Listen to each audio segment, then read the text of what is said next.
Good afternoon. तो आज हम बात करेंगे नारीवादी विचारधारा या नारीवाद के बारे में। नारीवाद का बेसिक मतलब होता है नारी की स्थिति में सुधार करना। नारीवादी अवधारणा 20वीं शताब्दी की देन है। नारी की स्थिति को सुधार करने के लिए ही या नारी की स्थिति में सुधार करने के लिए ही नारीवादी आंदोलन चलाया गया था। समाज में महिलाओं को पुरुष के बराबर अधिकार दिलाने के लिए जिन सामाजिक आंदोलनों को संचालित किया जाता है उसे नारीवाद की संज्ञा दी जाती है या नारीवाद कहा जाता है। नारीवादी विचारधारा एक ऐसी विचारधारा है जो महिला एवं पुरुष के बीच असमानता को स्वीकार करके महिलाओं को बौद्धिक एवं व्यवहारिक रूप से सशक्त करने पर बल देने का कार्य करती है। इसके अलावा महिलाओं को पुरुष के समान ही शिक्षा एवं रोजगार देने का भी प्रयास किया जाता है। नारीवादी अवधारणा का आरंभ इस विश्वास के साथ होता है कि स्त्रियां पुरुष की तुलना में अलाभ और दयनीय स्थिति में हैं। ये विचारधारा मुख्य रूप से स्त्री पुरुष भेदभाव से जुड़ी हुई है। यह स्त्रियों की भूमिका और अधिकारों से संबंधित है। नारीवादी अवधारणा महिलाओं के प्रति होने वाले अन्याय ध्यान को केंद्रित करते हुए इनके प्रतिकार के उपायों का विचार करती है। नारीवाद के प्रति हमारा दृष्टिकोण क्या है? नारीवाद के प्रति हमारा दृष्टिकोण है कि नारीवाद के अनुसार समाज में महिलाओं एवं पुरुषों को समान अधिकार एवं समान अवसर प्रदान किए जाने चाहिए। नारीवाद आर्थिक, सामाजिक और राजनीतिक समानता पर बल देता है। आर्थिक क्षेत्र में हम देखें तो महिलाओं को पुरुष के बराबर अधिकार मिलने चाहिए ताकि महिलाएं खुद का विकास कर सके बिना किसी पर निर्भर रहे। इसी प्रकार अगर राजनीतिक क्षेत्र की बात करें तो महिलाओं को भी पुरुष के समान भागीदारी मिलनी चाहिए। सामाजिक क्षेत्र में देखें तो महिलाओं की स्थिति में कोई सुधार नहीं आया, लेकिन पहले के मुकाबले में काफी सुधार देखने को मिलता है। फॉर एग्जाम्पल, आज महिलाएं अपने अधिकारों को प्राप्त करने के लिए आवाज उठाने लगी हैं और ये संभव सिर्फ किसकी वजह से हुआ? नारीवाद आंदोलन के कारण।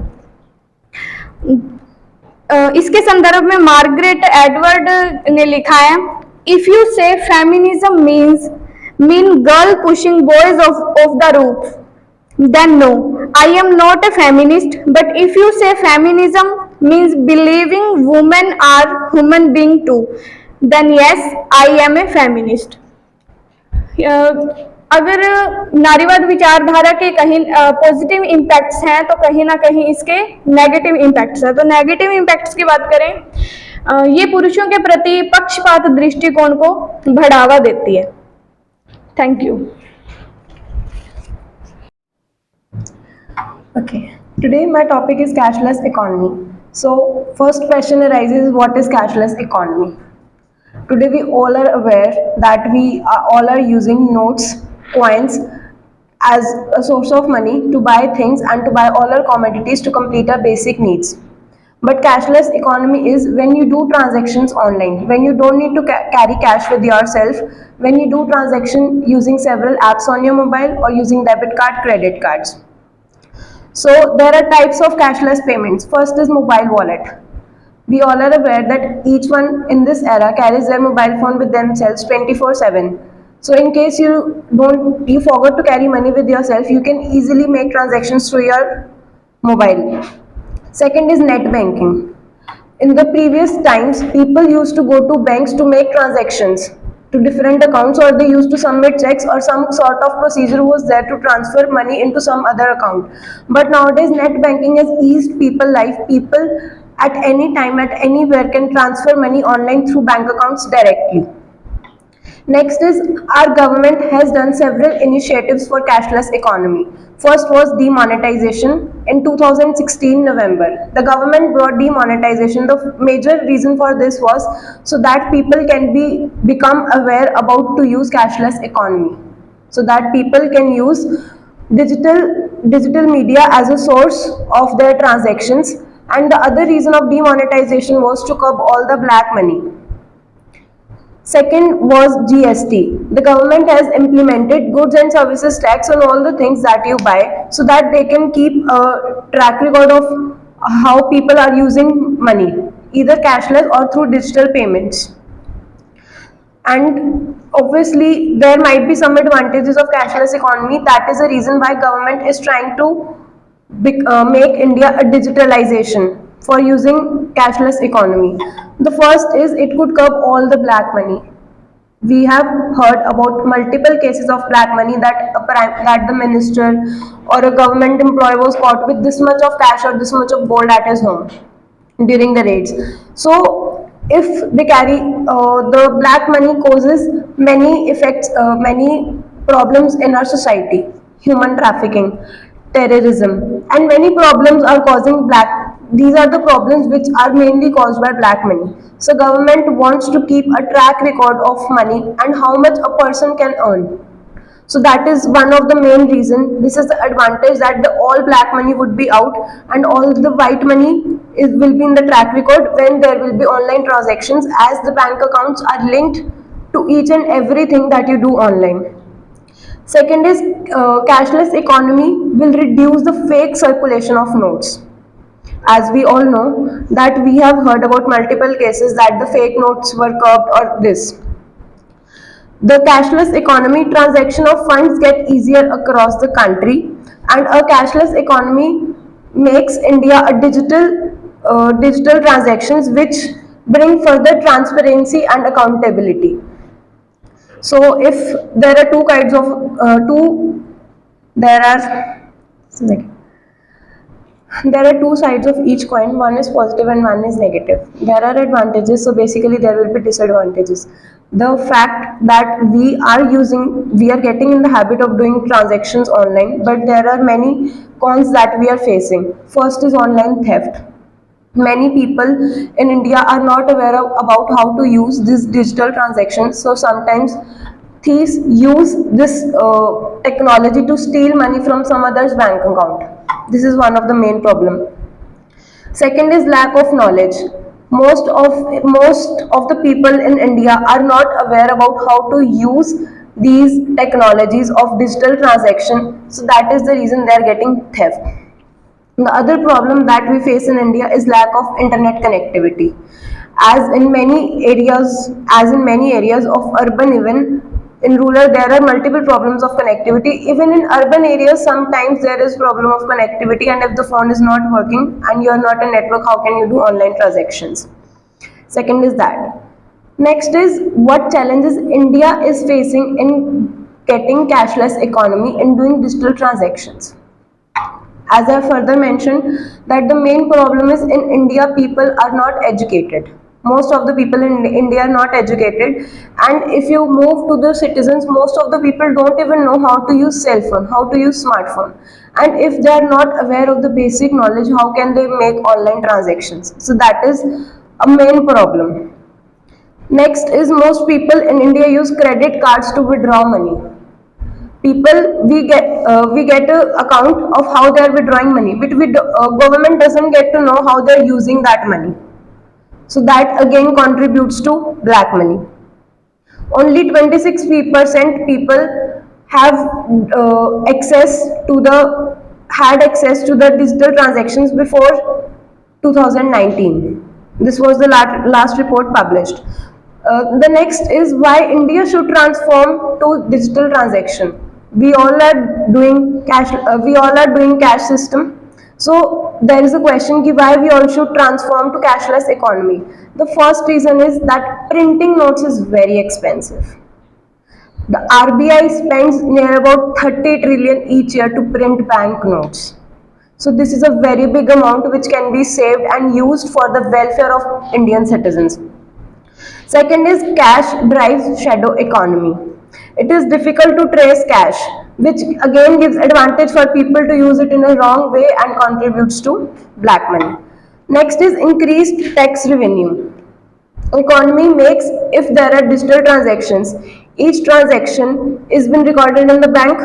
People at the end of the year, in the March, they file the ITR in which they have to show their annual income and they have to pay tax accordingly. So this could lead that all the people pay tax on time without any black money. So they will be paying tax all. Next is why we should do cashless economy. Way forward, what is our future initiative? India, if you all are aware that India is helping other countries to become cashless economy, like Armenia, and they are signing deals with multiple countries so that they can help them to become digital transaction, so that they can pursue digital transaction.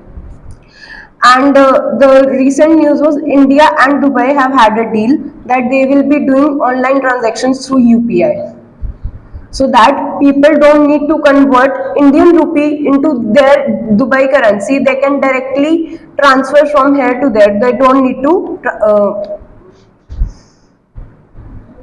नहीं, ये बस. Thank you. Good afternoon. आज हम चर्चा करेंगे equality मतलब समानता के बारे में। समानता बेसिकली होती क्या है? प्रकृति ने सभी को एक जैसा बनाया है, सेम रंग रूप, मतलब अकॉर्डिंग टू इन्वायरमेंट हो जाता है चेंज, बट बेसिकली एक सभी का एक शरीर है, सभी के अंदर दिमाग है, बट इसको हम ये नहीं कह सकते भी हाँ ये गोरा है ये काला है। उस बेसिस पे क्या होता है, ये मानव ने बनाई हुई असमानता है। बट हम यहाँ बात करेंगे समानता क्या होती है। बेसिकली आजकल हमें देखने को मिलता है असमानता बहुत जगह फैली हुई है। किसके बेसिस पे? जेंडर के बेसिस पे, रेस के बेसिस पे, कास्ट, रिलीजन, ठीक। बट हमें क्या दिया गया है एज ए रूल? कानून ने हमें क्या दिया? समानता। समानता क्यों होनी चाहिए? क्योंकि सभी अपना क्या कर सके? विकास। अगर समानता नहीं होगी तो एक ही कम्युनिटी क्या करेगी? अप होती रहेगी, दूसरी डाउन होती रहेगी। इसीलिए समानता क्या है? सबसे बेसिक नीड बन गई है आज के टाइम में। क्योंकि अगर दो लोग अगर समान नहीं होंगे तो ऑब्वियस ही बात है, सबको पता है जिसके पास ज़्यादा अपॉर्चुनिटी है वो अप करेगा, दूसरा डाउन जाएगा, ठीक है। उसके बाद समानता किन किन चीज़ों में ज़रूरी है? सबसे बेसिक नीड होनी चाहिए। सबसे बेसिक नीड आज के टाइम में क्या है? शिक्षा। एजुकेशन में समानता नहीं होएगी तो क्या होएगा? जिनके पास अपॉर्चुनिटी है, ठीक है, वो क्या करेंगे? अप जाते रहेंगे। जिनके पास अपॉर्चुनिटी नहीं है वो क्या करेंगे? डाउन जाते रहेंगे। बट अभी क्या है, कानून ने हमें क्या दिया है? शिक्षा में समानता का अधिकार। क्यों? ताकि डिस्क्रिमिनेशन बहुत सालों से होता आ रहा है। जिनके साथ डिस्क्रिमिनेशन होता आ रहा है वो क्या करें? खुद को अप कर सके। इसीलिए हमें क्या दी जाती है? हर चीज़ में समानता। राजनीति में समानता होनी चाहिए। क्यों होनी चाहिए? क्योंकि सारी कम्युनिटी को रिप्रेजेंटेशन का मौका मिले। ये नहीं है, ज़रूरी नहीं है कि एक ही कम्युनिटी हर बार रूल करती रही। सभी को बार से मतलब टर्न बाई टर्न मौका मिलना चाहिए। उसके बाद बात करते हैं सामाजिकता में। सामाजिकता में आज भी हमें देखने को मिलता है कि मतलब इतने एजुकेशन के बाद, इतनी एजुकेटेड सोसाइटी के बाद भी डिस्क्रिमिनेशन मिलता है। बहुत सारे एग्जाम्पल हैं हमारे सामने, ठीक है। उसमें भी समानता जरूरी है। क्यों? अगर एक ही कम्युनिटी को बार बार दबाया जाएगा तो यहाँ से क्या पैदा होगी? असमानता। उनके मन में क्या जाएगा? नहीं, हमें इतने सालों से दबाया जा रहा है तो क्या है? दूसरे के प्रति भेदभाव। और ऊपर वाले क्या करेंगे? इनके साथ भेदभाव। डिस्क्रिमिनेशन को बढ़ावा ना मिले, इसलिए क्या चाहिए हमें? सामाजिक समानता। Thank you. Today my topic is child caring with respect to comparison of other countries and our India. At my personal thinking, child care means caring of a child and with proper attention and love. Child care, also known as day care, is the care and supervision of a child that is from 2 weeks of age to 18 years. Although most parents spend a significant amount of time caring for their children, care from parents is the purest form of care, which while many global communities prefer children aged 7 to 10 for designated caregiving responsibilities. Child development is not just biological and physiological, it is also a cultural process and it is not universal. According to research, countries like Latvia, Iceland and New Zealand have the highest quality of child care, meaning a long children to staff ratio with high qualification of caregivers. Now comparison with Australia. Australia has a large child care industry, but in many locations the availability is limited and the waiting periods can be up to several years. The Australian government child care subsidy scheme provides generous assistance with child care cost, but this still leaves many families with a large out-of-pocket expenses. The median weekly cost of center-based long-day care in 2013 was approximately $364, which puts it out of the reach of lower-income earners. Regulation is governed by the Australian Children's Education and Care Quality Authority, a federal government body, which acts as a central body for the state bodies. As of 2021, ratios for infants for 2 to 3 years and for preschoolers were set up with respective to their countries. Now, Canada offers both private and subsidized daycare centers. Some shortage of subsidized openings can lengthen the time needed to find a suitable childcare provider. Local governments or municipalities may operate non-profit daycare centers. In 2021, the inflection of the circumstances of the COVID-19 pandemic, the Canadian government reflected upon the benefits and value of child care on child development and economic growth. As such, in the 2021 Canadian budget, which invests up to $8.3 billion for a child care service for early learning and for indigenous communities. Now it comes to an India. India has a system of universal childcare which is free and provided by the state through the integrated child development services. It provided food, preschool education, primary health care, immunization, contraceptive counseling, health checkup and referral services to children under 6 years of age and their mothers. The service of immunization, health checkup and referral services are delivered through public health infrastructure under the Ministry of Health and Family Welfare. During the 2018 and 19 fiscal year, free childcare cost the state rupees 28,335 crore. In 2008, the Government of India adopted the World Health Organization standards for measuring and monitoring the child growth and development. WHO Child Growth Standard and measure of physical growth, nutritional status and motor development of children from birth to 5 years age. Despite increasing funding over the past 3 decades, the ICDS fell short of its stated objectives and still faces a number of challenges. Also, though it has widespread coverage, operational gaps mean that service delivery is not consistent in quality and quantity across the country. The World Bank has highlighted certain key shortcomings of the program, including inability to target the girl child improvements, participation of wealthier children more than the poorer children, and the lowest level of funding for the poorest and the most undernourished states of India.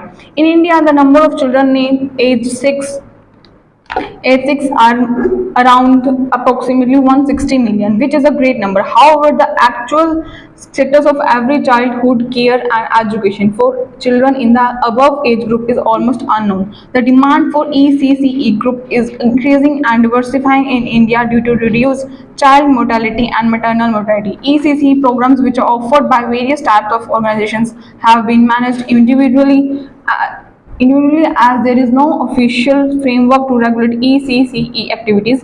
Along with the current political movement for children's rights, however, the Indian government is now working to establish a sufficient regulatory system to ensure ECCE quality as to provide appropriate standards for ECCE to all children. Thanks. That's all. Women. Male dominance over women's social, political, and economic and life decision making is the center to a patriarchal society. Patriarchy has a long and elaborative history. Ancient religious texts like the Bible and Quran and Vedas mention that men are superior to women. Over the years, as we evolved, we learned that patriarchy is not only oppressing women but everyone associated with it. Let us take a look at patriarchy and various aspects of it. In India, since the early days, women are ignored in many such areas like health, decision making, financial independence, and education. Women are not represented politically enough. Marriage bribery system also plays an important role, through which girls are viewed as burden. The son's interests are still there. Girls shun higher education. Women are not given adequate employment opportunity, and even if given so, their wages are lower than men. Even in the 21st century, women are still the target of gender discrimination in home based activities.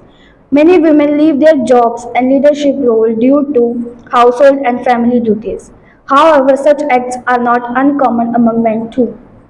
This is absolutely wrong. Women should be given equal representational rights since this will not only make the that gender gap less but also increase the workforce in the country. Looking at few interesting statistics in the world. The World Economic Forum gender gap in India ranked 188 out of 149 countries. This level is not only a significant problem but also highlights a massive role in women's opportunity compared to men. Some people till this day believe that patriarchy should be practiced because patriarchy assigns responsibility for the protection and provision of women and children. However, this is true though. We have seen men misuses this authority and thus India nowadays receives few of the highest domestic violence cases. Another argument in support of patriarchy is that biologically, women are weaker than men and therefore duties requiring physical strength are assigned to men. But then again, most of the fields that women wish to apply for requires less physical stress and burden. Some strongly believe that feminism can defeat this patriarchy. But these feminist movements usually became violent or rather completely ignored. Patriarchy is a gilded cage for some women and for some others are vulnerable for one's abuse of one sort of another. For men, it can be life shortening and life threatening responsibility. Patriarchy is a bad practice, we know, and collectively agree on that. But somewhere in the fights against patriarchy, people fight against men as well. But are men really responsible for patriarchy? The answer is actually no. Rather, men themselves are oppressed by patriarchy. We all must have found parents often scolding their children to behave like a man, be a man, not to cry like girls, and their friends group telling them to become a mard. We all grow up learning that real men are devoid of emotions and feelings, that men's tear gland doesn't function. The same patriarchy that objectifies women suffocates men too by demanding proof of their muscularity. Neither have we seen a woman who fits in the ideal definition of woman, nor did we see a man who is manly enough. Now, how can people argue that men enjoy all rights when the greatest number of depressed people in the world are men? The most numbers of suicides committed by men and the greatest number of people unemployed are men. Getting rights for one by oppressing others is patriarchy, and the world is heading towards this concept. Patriarchy lays out rules for me and you as well. Patriarchists aren't people who establish male dominance over females rather than person who tells you are supposed to behave a certain way because you are a man or a woman or conform to your gender is a patriarchist. The fight and the feminism are against patriarchy, not men.